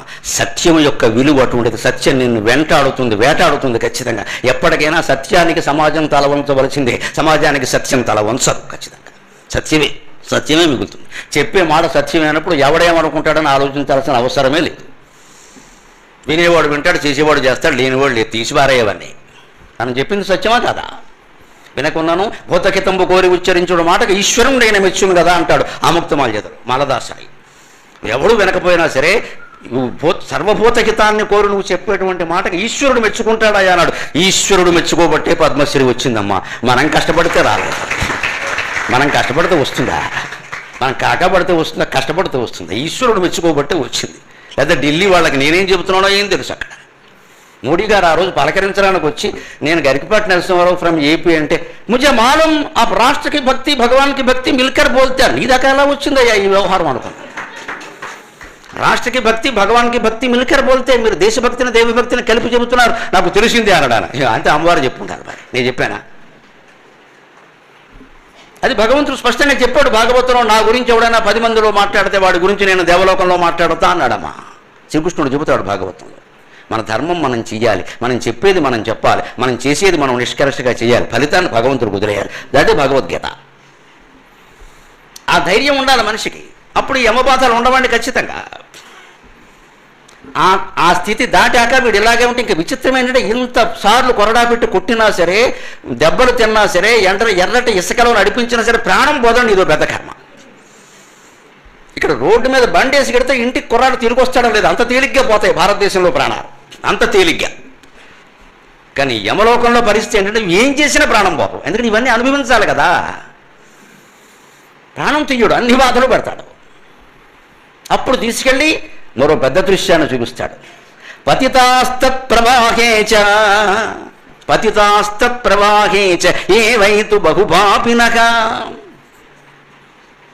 పతితాస్తత్ ప్రవాహేచ ఏవైతు క్రందంతి బహుపాపినః. పతితాస్తత్ ప్రవాహేచ క్రందంతి బహుపాపినః. హే భ్రాతః తాత పుత్రేతి ప్రలపంతి ముహుర్ముహుః. హే భ్రాతః తాత పుత్రేతి ప్రలపంతి ముహుర్ముహుః. వైతరణి నది దగ్గరికి తీసుకెళ్తాడు. మనకి సరిగ్గా పోయిన తర్వాత గోదానం చేసేటప్పుడు చెబుతారు ఈ మాట. ఇక్కడ గోదానం చేయండి పోయిన తండ్రి గారి పేరు మీద, వైతరణి నది మీ తండ్రి గారిని దాటిస్తుంది. సందేహం ఏం లేదమ్మా, గోదానం ఆ సమయంలో చేయవలసిందే, ఖచ్చితంగా దాటిస్తుంది. పురాణ వాక్యం ఎప్పుడూ వమ్ము పోదు, చెయ్యాలి. ఎందుకు గోదానం చేయమన్నారు అంటే ఆ రోజుల్లో వ్యవస్థ మొత్తం గోవుల మీదే ఆధారపడింది. ఇవాళలాగా విజయ డైరీ, విశాఖ డైరీ, కంట్రీ డిలైటు లేవు. ఆవేళ ఒక గోవు ఇంట్లో ఉంటే ఎంత ప్రయోజనం అంటే ఆ రోజుల్లో పరిస్థితి. ఇప్పుడైనా అంతే. ఆ రోజుల్లో ఇంట్లో 2 గోవులు ఉంటే వాడికి వేరే ఆస్తి అక్కల్లా. ఆ పాలు తాగుతాడు, ఆ పాలలోంచే పెరుగు, మజ్జిగ, వెన్న, నెయ్యి వస్తాయి, పిల్లలకి పెడతాడు సుఖంగా. చాలు, 2 గోవులు ఉంటే ఆస్తి. అందుకే ద్విగు సమాసం తెలుగులో. ద్విగుహు అంటే 2 ఆవులు. ద్విగుహు అంటే 2 ఆవులు కలిగిన, దోవు గావో ఎస్య సహా ద్విగుహు, 2 ఆవులు కలిగిన వాడిని ద్విగుహు అంటారు. పంచగవం అదో సమాసం, 5 ఆవులు. అంటే ఆ రోజుల్లో మార్టిగేజ్ సిస్టమ్, బార్టర్ సిస్టమ్. గోవులు ఇచ్చి ఇల్లు కొనుక్కునేవారు, గోవులు ఇచ్చి బట్టలు కొనుక్కునేవారు. గోవులు అంటే ఆ రోజుల్లో డబ్బు, అందుకే గోదానం చేయమన్నారు. ఈ గోవు వైతరణిని దాటిస్తుంది. కానీ ఇక్కడ గమనించండి, వైతరణి ఎలా ఉంటుందో తెలిస్తే దాటించడం ఎలా ఉంటుందో తెలుస్తుంది.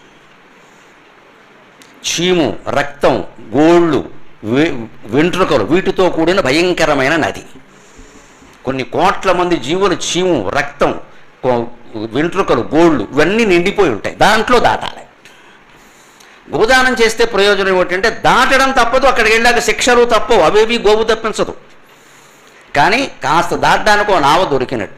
అది గరుత్మంతుడు దొరికితే వేరుగా ఉండదు, ఎగురుతాడు. గోవు ఎగరతగా నెమ్మదిగానే దాడుతుంది. చెరువులో ఈత కొట్టే గేదెని చూడండి, సావకాశంగానే కొడుతుంది. దాని ఎంజాయ్మెంట్ దానికి ఉంది. అక్కడ నీకుండి తొందరగా ఎందుకు కొడుతుంది? అంతే, గోవేనా అంతే. ఎందుకంటే ఆ గోవుకి ఇవేమీ అంటావు, అది పరమ పవిత్రం. గోవు సహజంగానే పవిత్రం, దానికి ఇవేమీ అంటావు. దానికి సుఖంగానే ఉంటుంది, దానికి శుభ్రంగా మానస సరోవరంలో దిగినట్టు ఉంటుంది. అది నెమ్మదిగానే పెడుతుంది. వీడు చచ్చిపోతూ ఉంటాడు ఈ వాసన భరించలేక.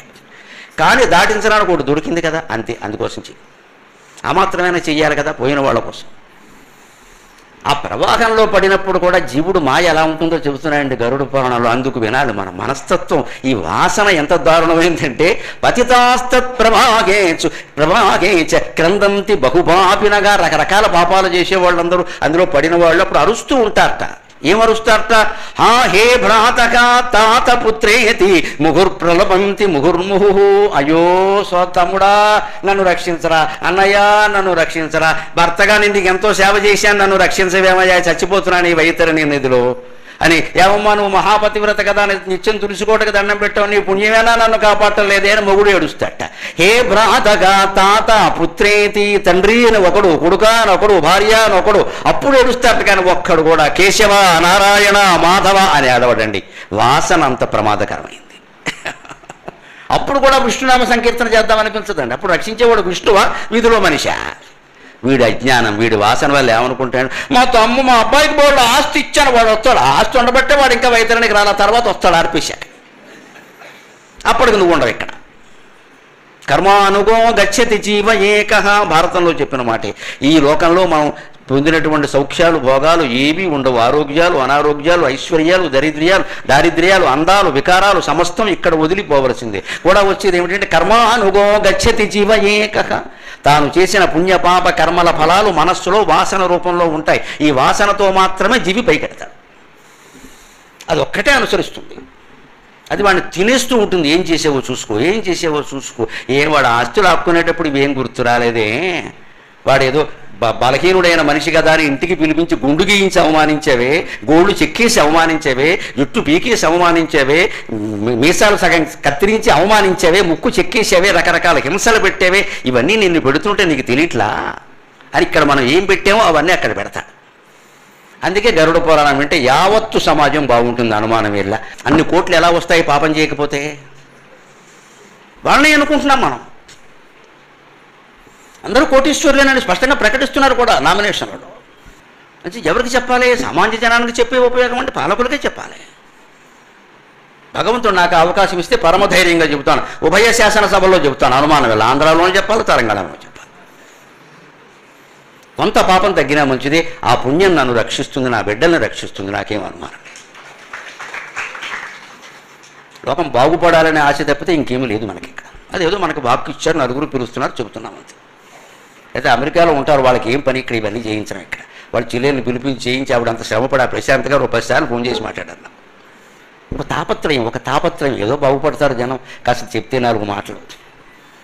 ఇంకేదో భక్తితో ఉండే పురాణం చెప్పుకుంటే కాలక్షేపం బాగానే ఉంటుందండి.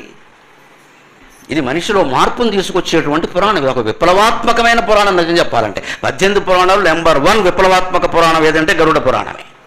ఇది మనిషిలో మార్పు తీసుకొస్తుంది. ఆలోచించవలసిందే ప్రతివాడు. ఎక్కడ మీరే కాదు, నేను, ప్రతివాడు ఆలోచించాల్సిందే. ఏం చేశాం, ఏం చేస్తున్నాం, ఏం చేయాలనుకుంటున్నాం, దేనికి ఏది శిక్ష, త్వరలో విడుదల, 21 రకాల నరకాలు, 21 రకాల పాపాలు, 21 రకాల శిక్ష. ఇవాళ మనకి సబ్జెక్ట్ అదే. అందుకని వెడుతూ బాధపడతాడు. అప్పుడు కూడా వీడికి ఏంటంటే తాత తండ్రి కొడుకు అని ఏడుస్తాడు తప్పితే దేవుడా అని ఏడవట. అంత మాయ కమ్మేస్తున్నాను. నమస్కారమైన మాట చెబుతా.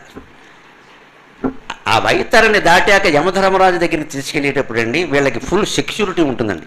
1+2 గన్మన్ ఇస్తారని రాశాడు గరుడ పురాణం. నువ్వు ఎమ్మెల్యే రా అనుకున్నాను నేను. 1+2 గన్మెన్, రక్షకులు. అంటే గన్మన్ అనే మాట వాటిగా సంరక్షకులు 3 ఉంటారట. 1+2 ఇక్కడ గన్మన్లో తేడాలు ఉంటాయి. ఈయనకి 2+2, 1+1, Z+ ఏదో అంటారు, మనకు తెలియదు కానీ అవన్నీ ఉన్నాయి. అలాగే అక్కడ 1+2 ఒకడు ముందు ఉంటాడు, ఇద్దరు కుడివైపు ఒకడు ఎడమవైపు ఒకడు ఉండి జాగ్రత్తగా తీసుకెడతాడు. ఎందుకంటే పాపాలన్నీ అనుభవించాలి కదా, పారిపోతాడేమో అందుకని. వీడికి పాపాత్మ గన్మన్ సెక్యూరిటీ కూడా ఉందన్నమాట అనుకున్నాను. పైగా ఇంకో గొప్ప విషయం మనం తెలుసుకోవాలి. ఒక్కొక్క పాపకి 3 గన్మన్లు ఉన్నారు అంటే మొత్తం ఉద్యోగాలు లేని వాళ్ళందరికీ యమలోకంలో ఉద్యోగాలు గ్యారంటీగా ఉన్నాయి. బోల్డ్ మంది కావాలి, వెళ్ళేవాళ్ళు లేరు. పాపాత్ములు ఎక్కువ, గన్మన్లు ఎక్కువ కావాలి. శుభ్రంగా యమలోకానికి వెళ్తే గన్మన్ ఉద్యోగం ఇస్తారు. ఏమి లంచం తీసుకోకుండా ఏ పరీక్ష లేదు, ఇచ్చేస్తారు. వెంటనే బోర్డు ఖాళీలు ఉన్నాయి. వెళ్ళేవాడి దమ్మిది. ఒక్కొక్క పాపికి 3 ఉంటారని చెప్పాడు గరుడ పురాణంలో. 1+2. అప్పటి నుంచి సరిగ్గా వెళ్ళని వాళ్ళ పాపాలను బట్టి 21 రకాల ప్రదేశాలకు తీసుకెడతారు. ఆ 21 వరుసగా చెబుతున్నాడు శ్రీ మహావిష్ణు. 1 తామిశ్ర నరకం, 2 అంధ తామిశ్రం, 3 రౌరవం, 4 మహారౌరవం, 5 కుంభీపాకం, 7 అశిపత్రవనం, 6 సూచీముఖం, 7 అశిపత్రవనం, 8 అవీచి, 9 అంధకూపం, 10 వైతరణి, 11 పూయోదం, 12 కృమిభోజనం, 13 ప్రాణరోధం, 14 కాలసూత్రం, 15 సారమేయోదనం, 16 తప్తూర్మి, 17 వజ్రకంటకం, 18 శాల్మలి, 19 విశేషణం, 20 నానాభక్షణం, 21 అయపానం, 22ది కూడా ఉంది. ఈ 21 పేర్లు గుర్తుపెట్టుకుని, దీంట్లో పాపాలు కూడా గుర్తుపెట్టుకుని, వారు అనుభవించే శిక్షలు కూడా గుర్తుపెట్టుకోవడం ఉంది. అది 22వ నరకం. అది నేను 3 రోజులుగా అనుభవించాను, ఇప్పుడు వదిలిపోయి. ఇప్పుడు ఈ పేర్లు గుర్తెట్టుకోవడమే కష్టం. ఏమైనా పుణ్యాత్ముల పేర్లో ఏమన్నా, ఇక ఒక్కోదానికి ఒక ప్రత్యేకమైన అర్థం ఉంది. దీంట్లో మళ్ళీ దేంట్లోకి ఎవడెడతాడు, సెక్షన్స్ వేరుగా ఉన్నాయి మంత్రివర్గాల్లాగే, అంతా సచివాలయమే. దీనికి దానికే ఓ డిపార్ట్మెంట్, ఏ డిపార్ట్మెంట్కి ఆ డిపార్ట్మెంట్. 21 రకాల పాపాలు. 21 రకాల శిక్షలు. అందుకని నాకు అనిపించింది 22వ నరకం కూడా ఉందిరా, అది నేను ఈ 3 రోజులు అనుభవించాను అనుకున్నాను నేను. అదేమిటంటే 21 రకాల నరకాల పేర్లు, అందులోకి వెళ్ళే పాపాత్ములు చేసిన పాపాల పేర్లు, వాళ్ళు అనుభవించే శిక్షల పేర్లు కూర్చుని కంఠస్థం చేయడం ఉంది. ఇది 22వ నరకం. అది ఇప్పుడు అయిపోయింది నాకు, ఇంకా సేపట్లో అయిపోయింది. అందులో మొదటిది తామిశ్రం. పర స్త్రీని కానీ, పర ధనాన్ని కానీ, పర సంతానాన్ని కానీ అపహరిస్తే తామిశ్ర నరకానికి పెడతా. అక్కడ వాడిని చీకటి నూతులో వారేసి కర్రలతో విపరీతంగా కొడతారు. ఎవరు కొడుతున్నారో తెలియదు, ఎందుకు కొడుతున్నారో తెలియదు. ఈ మాట చెప్పి చెప్పి చెప్పి కొడతారు. ఎప్పుడు ఆపుతారో తెలియదు. రెండోది అంధతామిశ్రం. పరధనము, పరస్త్రీ, పరసంతానమే పాపం అయితే ప్రత్యేకించి స్త్రీ ధనాన్ని అపహరించడం మరీ పాపం. అది మొగాడైతే వాడు కొంచెం ప్రతిక్రియ చేయగలుగుతాడు. ఆడవాళ్ళు పాపం ఏం చేస్తారండి, వాళ్ళు భర్త పోయి ఉన్నారు లేదా అనాథలై ఉన్నారు, వాళ్ళ ధనాన్ని, వాళ్ళ ఆస్తుల్ని, వాళ్ళ పొలాలు ఎవరో ఆక్రమిస్తే బలవంతులైన వాళ్ళు ఏం చేస్తారు వాళ్ళు. అందుకని వాళ్ళకి ప్రత్యేక రక్షణ కల్పించింది హైందవ సమాజం యొక్క గొప్పదనమే అది. స్త్రీధనం అపహరించినా, స్త్రీని హత్య చేసినా ప్రత్యేక శిక్షలు ఉన్నాయి. అంటే ఈ రిజర్వేషన్ అప్పటి నుంచి ఉంది. ఎందుకంటే బలహీన వర్గాలు, అనుమానమే లేదు అందులో. ఇప్పటికీ బలహీనమేనండి, ఇప్పటికీ బలహీనమే. ఎంత చదువుకొని ఎన్ని ఉద్యోగాలు చేయనేమ్మా, వ్యవహారం వస్తే కొంచెం బలహీనమే అని చెప్పాలి. వాళ్ళకి రక్షణగా మనం నిలబడాల్సిందే. దానికి ప్రభుత్వం కల్పించకపోయినా శ్రీ మహావిష్ణువు కల్పిస్తాడు, అనుమానం వెళ్ళ. అందుకని అంధతామిశ్రం ఎవరికి అంటే ప్రత్యేకించి స్త్రీ ధనాన్ని అపహరిస్తే వాడిని చీకటి బాగా వ్యాపించిన అడవిలోకి తీసుకెళ్లి గ్రద్ద ముక్కులతో పొడిపిస్తారు. గరుత్మంతుడినే పంపిస్తాడు అక్కడికి. కొన్ని వందల గ్రద్దలు, రాబందుల రెక్కల చప్పుడు వినపడలేదా అంటారు. అలా వచ్చి ఇలా పొడుస్తూ ఉంటాయి. ఇక్కడ పలానా ఆవిడ ఆస్తి అంతా అపహరించావు కదా దుర్మార్గుడా అని గుర్తు చేసి. ఇంకోటి ఈ నరకంలోనూ స్వర్గంలోనూ కూడా ఒక వ్యవహారం ఏమిటంటే విచారణ ఉండదండి, శిక్ష తప్ప. విచారణ ఉంటే మన దగ్గర చూస్తున్నాం కదా, ఒక్కొక్క కేసు 25 ఏళ్ళు 30 ఏళ్ళు, శిక్షే ఉండదు ఇక్కడ. ఈలోపు సాక్ష్యాధారాలు తారుమారయ్యాయి, 10 మంది జడ్జీలు కూడా తారుమారయ్యారు. నరకంలో శిక్ష తప్పితే విచారణ నువ్వు చేసావా అని ఎవడో అడగండి. చేశానంటే ఎవడో ఒప్పుకుంటాడండి. అబ్బాయి నీకు తెలియదు పదవారంగాలు అంటాడు, ఇక్కడ మార్చేస్తాడు. అది కుదరదు. విచారణ ఉండదు, శిక్షే. చిత్రగుప్తుడు చేసే పని ఏమిటంటే వీడు స్త్రీధనాన్ని గద్ద మొక్కలు తీసుకే అంతే, వాడి లెక్క. వెంటనే పొడవడం ప్రారంభమైపోతుంది. ఇంక వీడిని అడగడం ఉండదు ఇక్కడ, నో ఎక్స్ప్లెనేషన్. అటువంటి శిక్షలు నిజంగా భూమండలంలో పడితే సమస్త భూమండలం పవిత్రమైపోతుందండి. వెంటనే శిక్షలు పడితే. అడగబట్టే ఇవన్నీ ఎవడు ఒప్పుకుంటాడంటే ప్రపంచంలో వాడు చేసిన తప్పు వాడు ఒప్పుకుంటాడా? వాడు ఒప్పుకుంటే మహావిష్ణువు అంత గొప్పవాడు. వాడు ఎందుకు ఒప్పుకుంటాడు? వాడిని అడగడం ఏంటండి? మూడవది రౌరవం. ప్రత్యేకించి భోజనం దొంగతనం చేస్తే వాడిని ఇంట్లో పెట్టి అన్నం అక్కడ ఎదురుగా పెడతారు. వాడికి ఆ అన్నం అందకపోగా ఎలకలు వాడిని కొరుక్కుని తింటాయి. అన్నంలో పెట్టిన అన్నాన్ని ఎలకలు తినడంతో పాటుగా వీడిని కూడా కొరుక్కుని తింటాయి. వీడికి అన్నం అందదు. నాలుగోది మహారౌరవం. అమాయకుల్ని గనక చంపితే దానికి భయంకరమైన శిక్ష అండి. శూలారోపణం అంటారు, కొరత వేయడం అంటారు తెలుగులో. శూలారోపణం అంటే పదునైనటువంటి అంచు కలిగిన శూలాన్ని నేలలో పాతుతారు. మన కొబ్బరి బొండాలు పీచు తీసేటప్పుడు గడ్డపార పాతుతారు చూడండి, గుణపం అలాగా మన భాగం పైకి ఉండేలాగా. దాని మీద చక్కగా ఈ మనిషిని 2 కాళ్ళు సాగదీసి కూర్చోబెడతారు. శ్రీమద్ రమారమణ గోవిందో హరి. ఇది శూలారోపణం. దీనికి ఆముక్త మాల్యలో చక్కని కథ చెబుతాడు చమత్కారంగా. శూల పృథువణిన్యాయం అని ఒక అవకతవక రాజును చవట మంత్రి ఉన్నట్టు వాడికి. ఆ ఊళ్ళో ఆ రాజ్యంలోనూ ఒక ఇల్లు కట్టుకున్నట్టు. మట్టి గోడలతో ఇల్లు కట్టుతారు ఆ కాలంలో. మట్టి గోడలతో కట్టాడు. పైన ఏదో కాస్త తాటాకులు వేసుకుందాం అనుకుంటూ ఉండగా పెద్ద వాన వచ్చి మట్టి గోడలన్నీ కూలిపోయాయి. వాన కూలిపోతాయి కదా.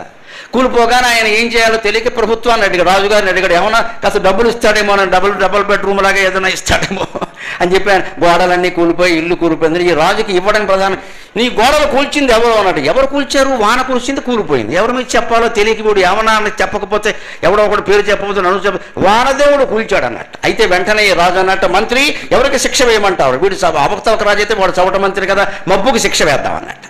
వాన కురిచింది మబ్బు కదా, అంటే మబ్బును ఉరిదీయండి అన్నట్టు. వీడంత గొప్ప రాజు వీడు. ఈ భటులు అంతకంటే గొప్పవాళ్ళు మబ్బును ఉరిదీద్దామని బయలుదేరారు. ఏం ఇలా కుదురుతుంది మబ్బును ఉరిదీయడం? అప్పుడు మబ్బును ఉరిదీయడం సాధ్యం కాదు, మబ్బును ఉరిదీయడం సాధ్యం కాదంటే మబ్బుకు కారణం ఏమిటో విచారణ చేయండి అన్నారు. పక్కనే ఒక కుమ్మరాయన కొండలు తయారు చేస్తున్నాడు. ఆ కొండల నుంచి వచ్చేటువంటి పొగ కారణంగా మబ్బు ఏర్పడింది. మరి ధూమం నుంచి మబ్బు వస్తుంది కదా, అందుకని కుమ్మరాయన ఉరిదీయమన్నారు. ఆయన దగ్గరికి వెళ్ళి వృద్ధిస్తాను, నేనేం చేశాను మొర్రో, నేను ఐరైన కొండలు తయారు చేసుకుంటే పొగ రాకుండా ఎలా ఉంటుందయ్యా, దానివల్ల మబ్బు ఏర్పడింది, మబ్బు వల్ల వాన కూసింది, వాన వల్ల ఎవడో ఇల్లు కూడిందంటే నేనేం చేయను ఇక్కడ అంటే. కానీ ఆయనకి అర్థమైంది, వీడు వెర్రి వెధవులు, వీళ్ళు అవకతవక రాజు చవట మంత్రి ఉన్నాడు ఇక్కడ, ఏం చెబితే అది నమ్మేస్తున్నారు అని. అసలు నేను కొండలు తయారు చేయడం వల్లే పొగ వచ్చింది, పొగ వల్లే మబ్బు వచ్చింది, మబ్బు వల్లే వాన వచ్చింది, వాన వల్ల ఇల్లు కూరింది, ఇవన్నీ నిజమే, కానీ నేను కొండలు తయారు చేయడానికి కారణం ఏమిటో నీకు తెలుసా అన్నట్టు. ఏమిటంటే ఎదురింట్లో పెళ్లి జరుగుతుంది, ఆ పెళ్లి కొడుకు కారణంగా ఐరైన కొండలు తయారు చేశాను నేను, అందుకని దీనికి మొత్తం వాడు కారణం, వాడి దగ్గరికి వెళ్ళాలి. ఇప్పుడు కొత్త పెళ్లి కొడుకు సంగతి ఏం కావాలి అంతే, వాడు పట్టుకుపోయారు. ఈ ఆలోచన లేని పనిది. సోళ పృథు వణి న్యాయం అని కృష్ణదేవరాయలు చెబుతాడు ఈ కథ ఆముక్తమాల్యతలో. మార్గశిర మాసం వస్తుంది కదా, చెప్పుకుంటే పుణ్యం. ఆయన దగ్గరికి వెళ్తే ఆయన ఆలోచన ఏమిటిది నన్ను ఎందుకంటే ఆయన చెప్పాడు నువ్వే కారణం కొండలు తయారు చేయమన్నాడు. కొండలు ఎందుకు తయారు చేయమన్నా పెళ్లి కోసం అని వీడి దగ్గరికి వచ్చి ఏమిటినా నా పేరు చెప్పాడు. ఇగో కంగారు పడకో, వీళ్ళు ఏం చెప్తే అది నమ్మేస్తున్నారు, నువ్వేదో చెప్పే అన్నట్టు. ఆయన తీసుకెడుతున్నా, ఇంతకే నన్ను ఏం చేస్తావు అన్నట్టు. చూసావు కదా ఎలాగుంది అబ్బాయా, చూసావా సోలం, ఇది గుచ్చుతాం అన్నట్టు. అయిపోయి ఆయన వాడో తెలుగు ఉపయోగించాడు, ఇది చాలా లావుగా ఉంది, నేను చాలా సన్నగా ఉన్నాను, కుదరదు పట్టదు. వాడు తెలుగువాడు, నేను చాలా సన్నగా రమణారెడ్డిలో ఉన్నాను నేను, ఇదేమో ఇంత లావు ఉంది, ఇది దీనికి నెల్లూరు కాంతారావు లాంటి వాడు సరిపోతాడు, నేను సరిపోను, అందుకని మీరు ఎవరన్నా లావుపాటి వాడిని చూసుకోండి, నన్ను వదిలేయండి అన్నట్టు. వీడు వెంటనే లావుపాటి వాడు ఎవరు దొరుకుతాడని చూశాట. ఎవడో అరుగు మీద ఖాళీగా ఇంట్లో కూర్చునేందుకు ఓపిక లేక బాగా పొట్ట అది పెద్దగా ఉండి తొడలు పెద్దగా ఉండి అరుగు మీద కూర్చున్నట్ట. వాడిని మోసుకుపోయాట. నన్ను ఎందుకు మోసుకుపోతున్నారంటే లావుగా ఉన్నా సోలారోపణ ఎత్తామంతే, ఇంకేం లేదన్నట్టు. పనికి మాలిన రాజు ఉంటే పరిపాలన ఇలాగే ఉంటుందండి. సోళ పృథు వణి న్యాయం అని అముక్తమాల్యతలో చెబుతాడు. సోలారోపణ ఇది చమత్కారంగా ఉన్న, అది భయంకరం. శ్మశానంలోనే ఆ శూలాన్ని నాటి ఈ జీవికి శిక్ష శ్మశానంలో వేసేవారు, ఆ దేహాన్ని అలా వదిలేసేవారు. విచిత్రం ఏంటంటే ఈ శూలారోపణలో మనిషి చావడు, 2 రోజులు బతుకుతాడు కనీసం, ప్రాణం పోదు. లోపలికి వీడు గిలగిల్లాడుతూ ఉంటాడు, ఆడిన కొద్దీ ఆ శూలం దిగుతూ ఉంటుంది, దిగిన కొద్దీ గిలగిల్లాడతాడు. ఇక వర్ణించలేము దాన్ని అసలు. విచిత్రం ఏంటంటే ఆ చర్మం మొత్తం రాలిపోతుంది, ఎముకలు మొత్తం విరిగిపోతాయి. ఆశ్చర్యం, వెంట్రుకలకు ఎంత బలం ఉందోనండి. వాడు పూర్తిగా చనిపోయినా కూడా 3 నెలల వరకు ఆ వెంట్రుకల కిందకి రాలవు. ఎందుకంటే తల్లి కడుపులో మనం ఉన్నప్పుడు 4వ నెలలో వెంట్రుకలు ఏర్పడతాయట. గరుడ పురాణంలోనే చెబుతాడు ఆ విషయాన్ని. ఆ 4వ నెలలో వెంట్రుకలు ఏర్పడినవి ఎంత బలంగా ఉంటాడు. శూలారోపణ చేసి మొత్తం మనిషిని చంపేసా వెంట్రుకలు పోవు. అవి కారణం కష్టం అవుతుంది. అందుకే కొన్ని చోట్ల మీరు గమనించండి, శవానికి మొత్తం క్షురకర్మ చేస్తారు, గడ్డం గీసేస్తారు, జుట్టు తీసేస్తారు. ఇది ఎందుకు అవి కారవవు, చాలా యాతన అయిపోతుంది. అక్కడ చొర మండుతూ విచిత్రమైన శబ్దాలు వస్తాయి, వింటే భయపడతారు, పర్యావరణానికి కూడా ఇబ్బంది. అది ఇవన్నీ దృష్టిలో పెట్టుకుని హైందవ కర్మకాండ ఉంటుంది. ఆచారాల్లో గుండు గీయమంటే గీయాలి, గీసుకోమంటే పెద్ద కొడుకు చిన్న కొడుకు అందరూ గీసుకోవాలి. ఫ్యాషన్ కోసం గీసుకున్నట్టే కుదరదు ఇక్కడ, అది లెక్క. దానికోసం చెప్పారు సమాజం అంతా బాగుండాలి, ఈ కర్మకాండ వల్ల మళ్ళీ వీధిలో ఎటువంటి రోగాలు ఎవరికి రాకూడదు, అవన్నీ దృష్టిలో పెట్టుకుని చెప్పారు. అలాగా 4వది అయినటువంటి మహారౌరవంలో అమాయకుల్ని గనక మనం వధిస్తే, చంపితే వాడు బలహీనుడు కదా, వాడు డబ్బు లేదు కదా, ఏం చేయాలి, స్త్రీయే కదా అని ఏమన్నా కిరాయి గుండాలను పెట్టి లేపేస్తున్నారా. ఈ మధ్యన సుపారీ ఇచ్చామని చెప్పేసి అలా ఇస్తే, సుపారీ ఇస్తే అక్కడ పెద్ద పేరీ వాడు ఇస్తాడు ఖచ్చితంగా మనకి, అటువంటి జరుగుతుంది. తర్వాత కుంభీపాక నరకం ప్రత్యేకత ఏమిటంటే కల్తీ ఆహారంలో కానీ, వస్తువుల్లో కానీ, కూరగాయల్లో కానీ, నూనెల్లో కానీ, నేతుల్లో కానీ ఇవాళ ఎన్ని కల్తీలు జరుగుతున్నాయో అందరికీ తెలుసు. ఈ కల్తీలు చేసిన వ్యాపారస్తుడిని పైకి తీసుకెళ్ళి సలసలా కాగే నూనెలో పెట్టి ముంచి తీస్తారు. విష్ణు సహస్రం పూర్తయ్యే వరకు తీస్తారు, 108 సార్లు తీస్తారు. ఒకటి విష్ణు సహస్రం చదవమని 108 శ్లోకాలు అయ్యే వరకు తీస్తారు. ఇలా అయ్యాక కూడా ఎందుకు వదిలేస్తారంటే కనీసం ఈ దశలో విష్ణు సహస్రం విన్నావు కదా పో అని చెప్తారు, కొంత రెమిషన్ ఇస్తారు. అంత భయంకరమైన శిక్ష ఉంటుంది. అది కుంభీపాకం. సూచీముఖం తర్వాత ఎవరైనా ధనం బాగా కోట్ల కొద్దీ సంపాదించి నా అంత డబ్బు ఉన్నవాడు ఎవడూ లేడు అని మదంతో బంధువుల్ని మిత్రుల్ని మర్చిపోయి అవమానిస్తే వాడికి సూచీముఖం, బొంత కుట్టు సూది పట్టుకొచ్చి ఒళ్ళంతా బొంత కుట్టినట్టే కుడుతూ ఉంటారట రోజంతా 24 గంటలు అయ్యావు. అదో విచిత్రమైన శిక్ష. అందుకే దాన్ని సూచీముఖం అన్నారు. బొంత కుట్టు సూది అంటే వాడిని కుట్టే సూది ఒకటి ఉంటుంది, అక్కడ ఉండదనుకోకండి, ఎవరికి తగింది వాడికి ఉంటుంది. అది సూది పెట్టి బొంత కుట్టినట్టే కుడుతూ ఉంటారు అంతే, ఇలాగ ఎప్పటికీ తెమలదు ఇంకా. అదే సూచీముఖం. అశిపత్రవనం తర్వాత 7వ నరకం అశిపత్రవనం. ధర్మధిక్కారం చేసిన వాడికి లోకంలో ఆచార సంప్రదాయాలు ధర్మం కోసం ఏర్పడతాయి, అవి ఎట్టి పరిస్థితుల్లో ధిక్కారం చేయకూడదు, పెద్దలు చెప్పినట్టు చేయవలసింది. మనకి ఇష్టం ఉన్నా లేకపోయినా సరే ఫ్యాషన్ల కోసం వాటిని మానేయడానికి వీల్లేదు. ధర్మాల్ని, ఆచారాలని, సంప్రదాయాలని ధిక్కరిస్తే అశిపత్రవనం అంటే కత్తుల బోను. అసి అంటే కత్తి, కచిపత్రం అంటే కత్తుల బోన్, కింద కత్తుల బోన్, కత్తులు ఇలా పైకి లేచి ఉంటాయి. ఆ బోన్లో పడేయడం తీయడం, పడేయడం తీయడం, పడేయడం తీయడం, అది కూడా 108 సార్లు లెక్క చేస్తాడు. చచ్చిపోతాడు ఈ లోపు వాడు, చావాడు, చచ్చినంత వరకు శిక్ష అనుభవిస్తాడు. ఆ పైన ఇంకో మాట 8వది అవీచి అనే నరకం అన్న. అవీచి ఏమిటంటే ఎంత గొప్ప న్యాయమూర్తి అయినా సరే, ఎంత గొప్ప ప్రభు అయినా సరే, నిర్దోషికి దండన విధిస్తే అతన్ని చెరుకు గడల తిప్పే గానుగలో పెట్టి తిప్పుతారని చెప్పాడు గరుడ పురాణంలో. నిర్దోషికి దండన విధించకూడదు, అన్నీ సమగ్ర విచారణ చెయ్యాలి. దోషికి శిక్ష తప్పినా అది వేరే విషయం, ఎందుకంటే ఇక్కడ శిక్ష తప్పించుకున్న వాళ్ళు అక్కడ అనుభవిస్తారు. కానీ నిర్దోషికి ఇక్కడ శిక్ష పడింది అంటే ఈ తీర్పు ఇచ్చిన వాళ్ళు అక్కడ అనుభవించాలి దాన్ని. అందుకని ఎవరో లంచాలు ఇచ్చారనో, ఎవరో అధికారంలో ఉన్నారనో వారు చెప్పినట్టు విని తీర్పులు మార్చేయకూడదు. ధర్మశాస్త్రం పట్ల మన హైందవ పురాణం ఎంత జాగ్రత్త వహించిందో మనం ఆలోచించాలి. నిర్దోషికి శిక్ష విధిస్తే ఈ ప్రభువుని, ఈ ప్రభుత్వానికి అధిపతి అయిన వాడిని లేదా ఈ జడ్జిని పట్టుకెళ్ళి అక్కడ గాను కూడా పెట్టి తిప్పుతారు. చెరుకు గడలు తిప్పినట్టే మొక్కలు నలిగిపోవలసిందే. చెరుకు రసం తీసేవాడు చూడండి, ఇలా తీస్తాడు, అంతే అలా అయిపోవలసిందే. తర్వాత 9వది అంధకోపం. కొంచెం చిన్న విషయమే ఇది, కానీ మనం జాగ్రత్త పడాలి. వృధాగా ఏ జీవిని చంపొద్దు. నల్లులు, చీమలు, దోమలు, పాములు సహా చెబుతాడు ఈ పట్టికలో పురాణాలు. వృధాగా చంపొద్దు, నిన్ను కుట్టింది చంపు, అంతే. ఆ అధికారమే మనకుంది. దోమలను ఎప్పుడు మనం చంపాలనుకుంటే దోమలు రాకుండానే నివారణ పెట్టుకోవాలి.